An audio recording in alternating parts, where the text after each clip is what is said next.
حضرت امام علی مقام سیدنا امام حسین رضی اللہ تعالیٰ عنہ آپ کو حضرت امیر معاویہ کے زمانہ سے ہی خطوط وغیرہ موصول ہوتے رہتے تھے، لیکن آپ ان پر بالکل توجہ نہیں فرماتے تھے۔ لیکن جیسے ہی یزید بدبخت تخت نشین ہوا تو حضرت امام علی مقام رضی اللہ تعالیٰ عنہ نے ان تمام خطوط کو کنسیڈر کیا اور کچھ لوگوں سے مشاورت بھی کی۔ حضرت سیدنا عبداللہ ابن عباس رضی اللہ تعالیٰ عنہ اور سیدنا عبداللہ ابن عمر رضی اللہ تعالیٰ عنہ، ہر دو شخصیات نے آپ سے یہی گزارش کی کہ آپ یہاں رک جائیں اور اہل کوفہ کے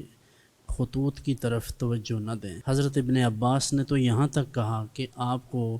اپنے والد گرامی اور اپنے برادر مکرم یعنی حضرت مولا کائنات علی المرتضیٰ اور حضرت امام حسن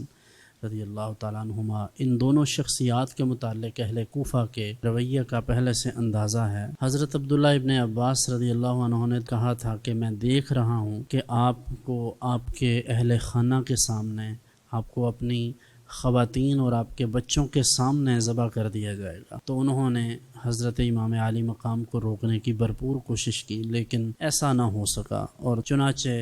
حضرت ابن عباس نے انہیں روتے ہوئے مدینہ منورہ سے رخصت کیا۔ اس کے بعد آپ مکہ مکرمہ زادہ اللہ الشرف و تعظیمہ میں تشریف لے گئے۔ وہاں جا کر آپ نے پھر یہی ارادہ کیا کہ میں کوفہ کی طرف روانہ ہوں گا۔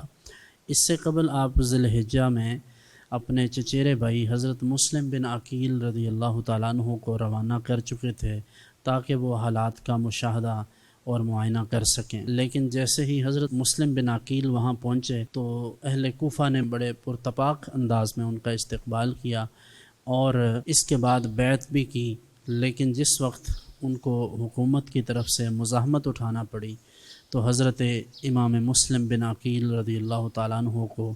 تنِ تنہا شہید کر دیا گیا، اس حال میں کہ ہزاروں کوفی آپ کو دیکھ رہے تھے۔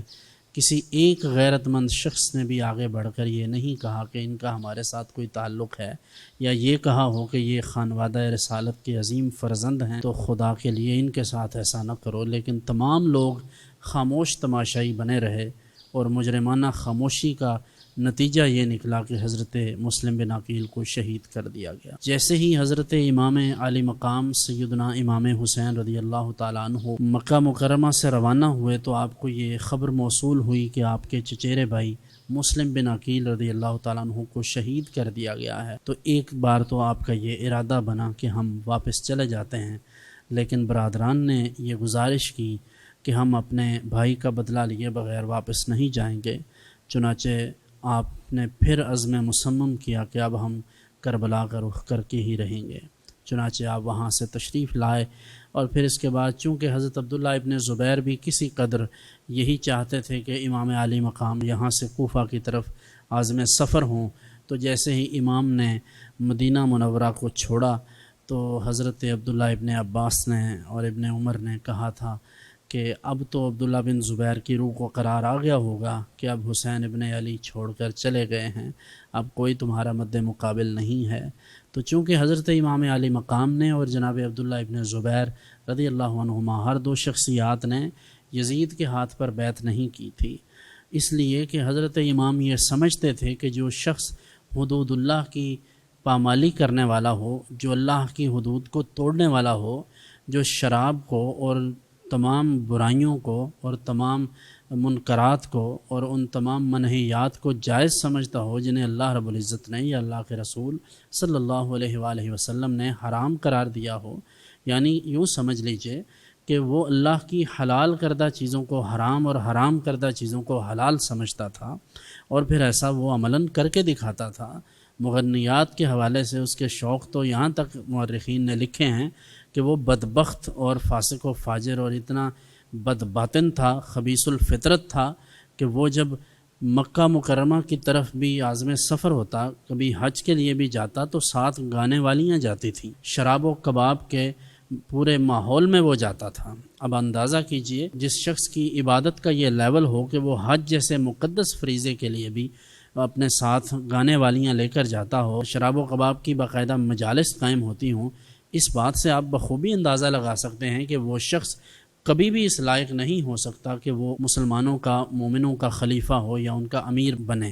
تو حضرت امام علی مقام کے پیش نظر یہی بات تھی۔ اس کے علاوہ آپ کو نہ تو دولت کی ضرورت تھی، نہ آپ کو شہرت کی ضرورت تھی، نہ کسی بادشاہت کی ضرورت تھی کہ جب ان کے قدموں میں ساری دنیا کی دولت پڑی ہے اور وہ جنت کے مالک ہیں، کہ رسول اللہ صلی اللہ علیہ وسلم نے ارشاد فرمایا سیدہ شباب اہل الجنہ،